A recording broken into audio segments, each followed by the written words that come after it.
pada era pandemi ini, saat-saat pandemi ini, ada yang memimpi-mimpikan, aduh kapan pandemi cepat berlalu supaya situasi kembali seperti sebelum pandemi.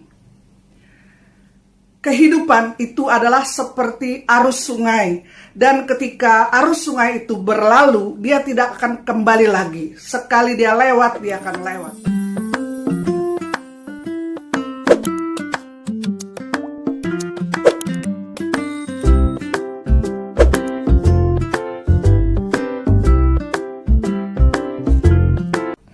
Maka ada firman Tuhan yang mengatakan pada Markus 2 ayat 22 akan saya bacakan. Demikian juga tidak seorang pun mengisikan anggur yang baru ke dalam kantong kulit yang tua.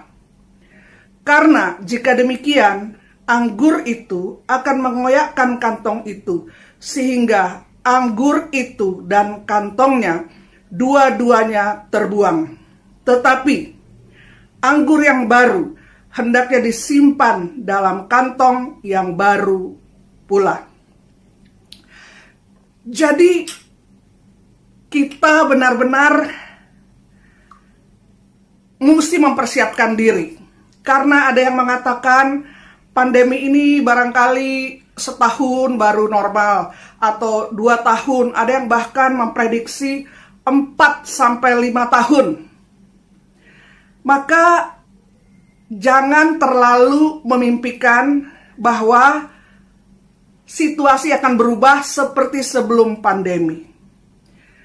Karena melalui pandemi ini, Tuhan membuat banyak perubahan juga.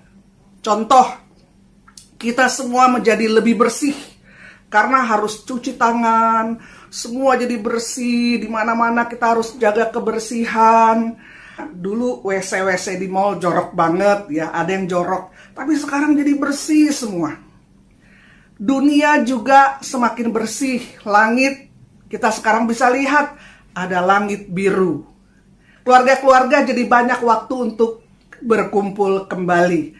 Kalau dulu kan sibuk sana sibuk sini, kadang-kadang nggak ketemu, 2 hari nggak ketemu, ada yang seminggu nggak ketemu. Tapi sekarang melalui pandemi ini, kita punya waktu banyak dengan keluarga. Kita juga punya banyak waktu untuk refleksi diri. Kita nggak usah sampai habis-habisan, sampai lupa waktu bekerja, workaholic. Tapi seperti direm, supaya juga bisa memperhatikan istirahat. Kita punya banyak waktu juga untuk mengerjakan hobi kita, membaca buku yang belum kita baca. Kita harus persiapkan konsep-konsep baru. Kantong baru itu seperti konsep baru.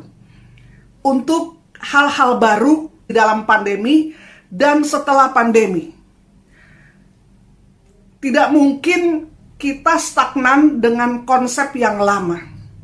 Pastilah dalam pandemi ini dan sesudah pandemi, kita mesti menyesuaikan dengan konsep-konsep baru. Konsep cara bekerja yang baru, konsep cara bersosial yang baru, konsep cara berkhotbah yang baru. Pasti ada hal-hal yang baru. Ketika pandemi dan setelah pandemi, mustahil menjadi sama seperti sebelum pandemi. Maka kita mesti membuka wawasan kita, memperluas hati kita. Pasti ada hal-hal yang baru yang kita mesti sesuaikan. Contohnya, misalnya kita ini berlayar dengan perahu layar di samudra kehidupan yang luas, menuju satu tujuan. Tiba-tiba arah angin berbalik. Maka ketika arah angin berbalik, yang harus kita lakukan, kita harus sesuaikan layar kita. Kita harus sesuaikan cara berlayar kita supaya tetap sampai pada tujuan. Contoh yang sederhana. Dulu kita mendengar musik itu lewat kaset, tape. Setelah itu berkembang, kita dengar musik lewat CD. Setelah itu juga kita mendengar lewat USB flash. Dan sekarang kita mendengarnya lewat platform digital, entah itu iTunes, Spotify, atau YouTube.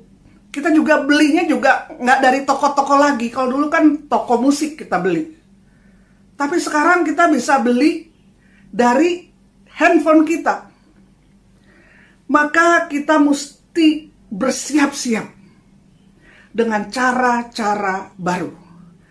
Jangan stagnan dengan konsep lama. Nanti dikatakan anggur baru itu nggak bisa dimasukkan ke kantong lama. Dua-duanya akan rusak. Kantongnya akan pecah, anggurnya akan tumpah. Maka siapkanlah diri kita dengan konsep-konsep yang baru. Terobosan-terobosan baru. Pada zaman pandemi dan sesudah pandemi, pasti era akan berubah. Yang paling penting, selama Tuhan masih memberikan kita hari-hari, maksimalkanlah hari-hari kita. Jangan menghayal yang dulu atau menghayal-hayal saja, tapi maksimalkan hari-hari kita dengan berbuat baik kepada sesama, kepada keluarga kita, kepada orang-orang yang susah. Kita mau rajin, kita mau tetap aktif bekerja, mencari terobosan-terobosan baru. Dan kita juga tetap mau mengupgrade diri kita, supaya kapasitas kita bisa kita upgrade untuk bisa menghadapi hal-hal baru dan era baru. Karena hari-hari kita sekali lewat seperti arus sungai, tidak akan kembali lagi, tapi akan terus mengalir. Dan biarlah kita mau menikmati hari-hari kita dengan segala kebaikan dari Tuhan. Kita mengasihi Tuhan dan mengasihi sesama. Dan kita juga menyerahkan masa lalu kita pada anugerah dan belas kasih Tuhan. Dan kita mau mengarahkan mata kepada apa yang di hadapan kita. Dan berlari-lari pada tujuan setiap kita. Tuhan punya tujuan, panggilan yang Tuhan berikan kepada setiap kita masing-masing. Jadi kita mau hidup to the fullest. We make the most of it. Selama masih ada waktu, hari-hari yang Tuhan berikan, biarlah kita nikmati dengan penuh syukur, yang kita buat selalu dengan penuh cinta kepada Tuhan dan sesama, dan kita menjadi berkat bagi banyak-banyak orang yang susah kita tolong, dan dimanapun kita berharap kehadiran kita benar-benar menampakkan kebaikan dan kasih Tuhan. Semangat, cayo! Semangat kita menyambut era baru, hal-hal baru, dengan konsep yang baru bagi kemuliaan Tuhan. Puji Tuhan!